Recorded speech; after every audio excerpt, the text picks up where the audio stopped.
All right, so anyhow, jumping right into it, I got the RE71RS tires put on like 2 weeks ago now, and we had the first Steel Cities test and tune. It was like a pop-up one. It was like good weather. It was like 60 degrees or something like that.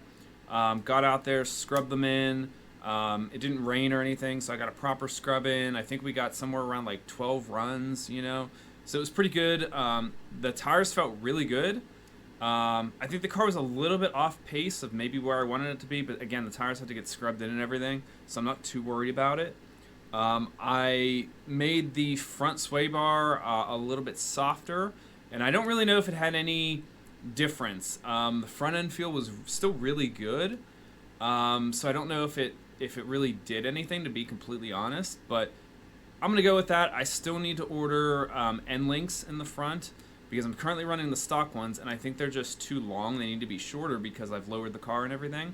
So they need to be a little bit shorter. I'm going to order those probably today, and hopefully I'll have them on the car for this weekend, as long as I put them on and they don't clunk or any weird stuff like that. But then this last weekend, we actually it was like 2 days ago, we had the Autocross school at North Park. And honestly, I really like this event because a lot of us get to help out a lot of the newbies, and you get a lot of people. It's intro to autocross, right? So it is like newbie level stuff, and you see a lot of new faces, a lot of new cars, a lot of new people, new people, like, that have never done this before. Everybody that I rode with, I asked them, I'm like, have you ever done this before? And they're like, nope, never done this before at all. And I'm like, great, awesome, like, let's get you out there. So that was super cool. We also got some instructor runs, so I treated it a little bit like a test and tune. We got 6 runs at North Park, and the car felt great, honestly. The tires felt really good. The whole setup, everything felt really good. It was all really good. So I don't really have any changes to really make, is I guess what I'm saying. No real changes to make. I do need to do some maintenance on the car, however. So I've been back and forth about running, the BRZ calls for a 0W20. I've been back and forth with running a 5W30. It's completely okay. People run 5W40s in the car even. So going to a 30 weight is totally fine. And what I've been thinking about, I normally use Motul fluids, like, exclusively, but they're becoming extremely expensive. And I've also done some oil analysis recently. I've done at least one. Everything came back okay. I'm going to bring you those results in detail in a separate video. But the oil results were pretty good. They weren't like astonishing. They were just kind of like average wear, what you would expect. Nothing is really wrong with the car. But I'm going to just try some different oil, specifically the Pennzoil Ultra Platinum, which has great reviews. You can watch the Project Farm videos. And there's another guy, Lake Speed is the guy's name.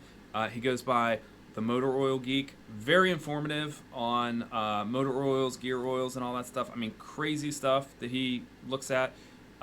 He works in the field professionally, and he says that it's great oil. So I'm going to try it out, and we're going to see if the car likes it. Because what I've learned about oil is the car needs to like it, right?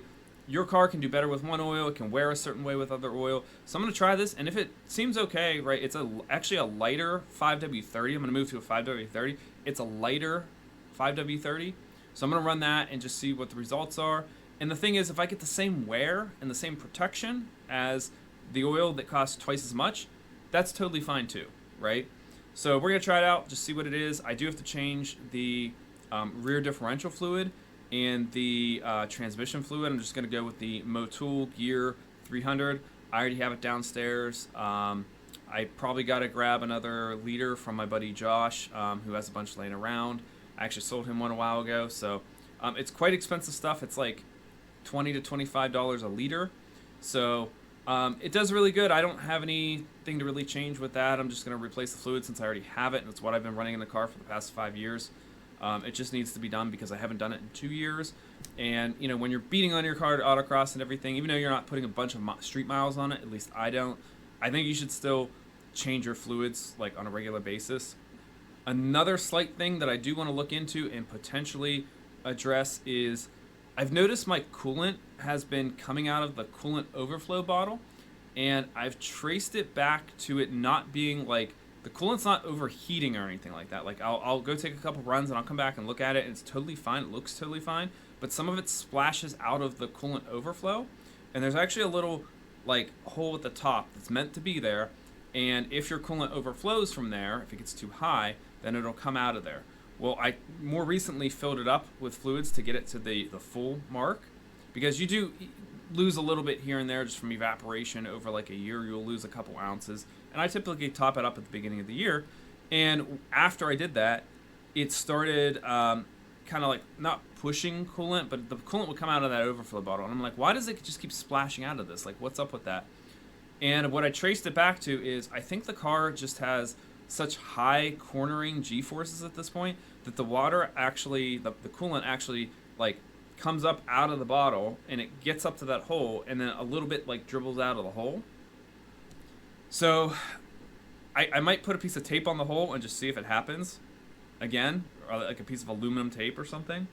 And the issue just might be that the car is literally producing so much more grip through the tires, through the suspension and all that stuff, that it's just literally kind of washing out of the bottle. So I don't think it's any major issues. I'm probably going to change the coolant next year is kind of what I'm thinking. Maybe sometime at this year, I don't know, in the middle of the season, maybe we'll see whenever I get around to it. But there's still a lot to do with just maintenance related things. I have the inspection on Friday at Green Apple to get the car all inspected, because that's needed at North Park, and it's a car, so it does need to be inspected. My WRX is not inspected. However, it's going in for its airbag replacement. We have to do this like every 10 years with Subarus, apparently. Kind of joking, kind of not, but it's got one of those Takeda airbags, and it's under recall. So I've been working with Subaru of America to get this airbag in since like December. Literally, I called before Christmas, and they finally got it in. You have to order this airbag. It has to come in from Japan. They have to be the ones that put it in. They can't let you do it. So I have an appointment tomorrow to get that put in at Bowser. And they claim it's going to take like 3 to 4 hours. And I'm like, dude, it takes like 45 minutes maximum, like for a dealership to do that. It'll take you like 20 minutes. But I got to drop the car off and do that. And that's the car's only been back at that dealership, at any dealership, last in 2016 for another recall on the front control arms because they were rusting out. So it hasn't been back to the dealership. It's a 2004, so it's a little weird. It's like an exotic car at this point. It's a classic car going back to the dealership. So that'll be interesting. But yeah, a lot to do this week. We have North Park on Sunday coming up, first points event. I feel like I'm ready, but I got to do a lot of maintenance related items, and it's going to be cold and snowing and raining the rest of the week, so it's going to suck. But got to get it done. There's stuff to do. And then it's time to actually start having some points events and like actually starting the like competition season a little bit here. So if you like this content, like and subscribe. I'm going to have another video shortly about going over the oil analysis results. That's probably going to be a whole series on itself that I'm going to get into, because I've learned a whole lot about oil and oil analysis and all that jazz. So I'm bringing you those results, and we're going to do more testing. We're going to see if this Pennzoil works out really good or if it sucks. I don't know. We'll see what it does. Like, subscribe, all that good stuff, and I will talk to you guys later. See ya.